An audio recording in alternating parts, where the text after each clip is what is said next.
follow subsequently what happens to people, you know. And before Hogan was 21 years of age, he was centrally involved in 13 killings. Just to name a few of them now, was O'Connell and MacDonald, Solihull Beg, Enright and Wallace at Knocklown, Maher and Foley, who were executed, Sergeant George Nason in Ward's Hotel in Rackeen, in Tullarowan with Quinn and Walsh, and there was a number of Black and Tans killed that day as well, and the execution of Keefe and Darmody as well, and such there. By 1960 all that was gone, because the man could not, you know, the discipline of he went on the run after Solihull Beg, and I contend that he spent the rest of his life on the run.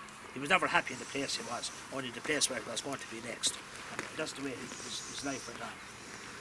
In 1960, his friend Seamus Robinson, in Highfield Road in Ragare, Seamus Robinson took him in and took care for over 6 months. And you might have heard Tim Ryan over in Galway talk about Stan O'Brien. Stan worked with an auctioneer business in Dublin, and they found him a flat in North Great George Street. Now, that's the house where David Norris lives in today, and actually I had the opportunity to see that room there just a couple of weeks ago. David Norris and myself, a grandson of Sean Hogan, to see that. So that's where his life finished, you know. The high living of Selbridge and the stud horses and the greyhounds and all of that was a thing of the past, you know.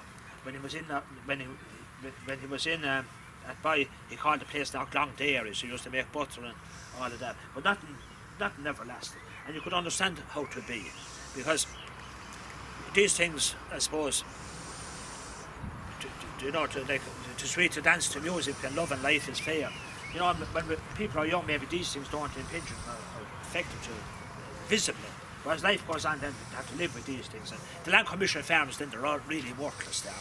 And this is how life went on for a lot of these fellas, you know. They got married late in life, many never married. You know, their marriages were dysfunctional, you know, gambling, addiction and all these sort of things. You know, but we're in a more tolerant and understanding time now we are, and you know. And I think the greatest sadness of much of these men of the War of Independence who we proclaim to be heroes, I think, is told here where I'm standing, and over there at that white headstone. Sean Hogan is buried here with his father and mother, and with his brother Matcher and his sister-in-law, and his Aunt Johanna Corbett. Sean Hogan's wife Christine Hogan is buried over there with her family.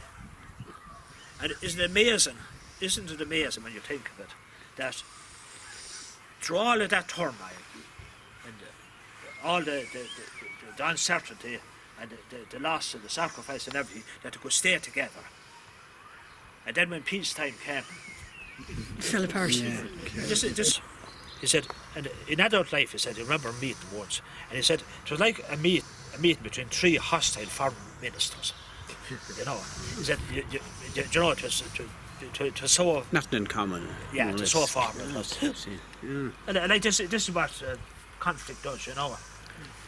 But I would say that, I mean, we often talk about how a lot of the people that survived the War of Independence, none of them ever talked about their experience, you know, or didn't want to talk about it, and would only tell, we'll say, some of their stories under a bit of pressure and that. But I would safely say a lot of those people actually suffered from what we now term post-traumatic stress disorder. Yeah. I mean, remember, it wasn't like a conventional war where, I mean, you might be firing across a line and it could be a half mile away, you'd be shooting at someone. I mean, the killing during the War of Independence and the Civil War, an awful lot of it was what you'd term up close and personal. I mean, you were looking at a person in the face, in the eye, you know, as you pulled the trigger. Like, go back to Solihull Beg. I mean, they must have been no more than 20-25 feet away from those RIC men. In the railway carriage in Knocklown, I mean, it was as close as you could possibly get. Mm-hmm. So, like, that kind of thing had it It had to have an effect, it had yeah. an effect Yeah. on people. And I mean, the more life went on, the more I'd say it was taking its toll on them. And there was no form of counselling or anything No. like that. It was just a case of get on with it, like. How come he's not buried up in the Republican plot? Sean Hogan. Yeah. Now, they say most of them were buried in the Republican plot, they say, were killed during the course of the Civil War. So Hogan wasn't. Like I said about Mick Callaghan, Hogan done the decent thing, he survived. Like if he had been killed, if he had been hung in Cork prison, there'd be the main street in Tipperary would be called Hogan Street, Sean Hogan Street. This is the way it happens. It is. Another reason for it too is he was very close to his mother, and his mother was very close to him. And she was there's some amazing stories about her time in that bay. A very flamboyant woman. That she go around in car like dressed in furs and saluting the people. And all that, And I'll just tell you a funny little story about it. Sean Hogan worked for the Board of Works in Dublin in the capacity with the Land Commission. He actually finished his working life as an usher in the Dáil, which didn't go down too easy for him. Like taking orders from fellas like he fought in the War of Independence. Now some fellow was here giving him a letter. Mr. Hogan, would you take that to such an office? And he was telling him where to stick the letters. But he was with the Board of Works. He worked with the Board of Works, and he come down from Dublin. He lodged in a place in North Frederick Street, 30 North Frederick Street, on Stad, which would have been a Republican bed and breakfast if it were.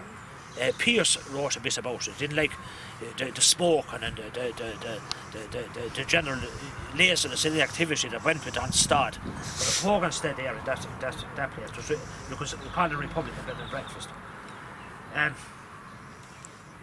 He'd come down for Dublin on the weekends, he would, and he'd bring down this big jute sack full of whatever provisions were needed for the house. This is a huge mansion of a house, a big layer house, and he'd empty it out on the table, everything, and then he'd bring out a bag of meat, a bag, and he'd say, "There's a bone for the dog," and then he'd put his hand in and he'd pick out the last thing, and he'd say, "And there's your bone to play with, mother, a bottle of whiskey."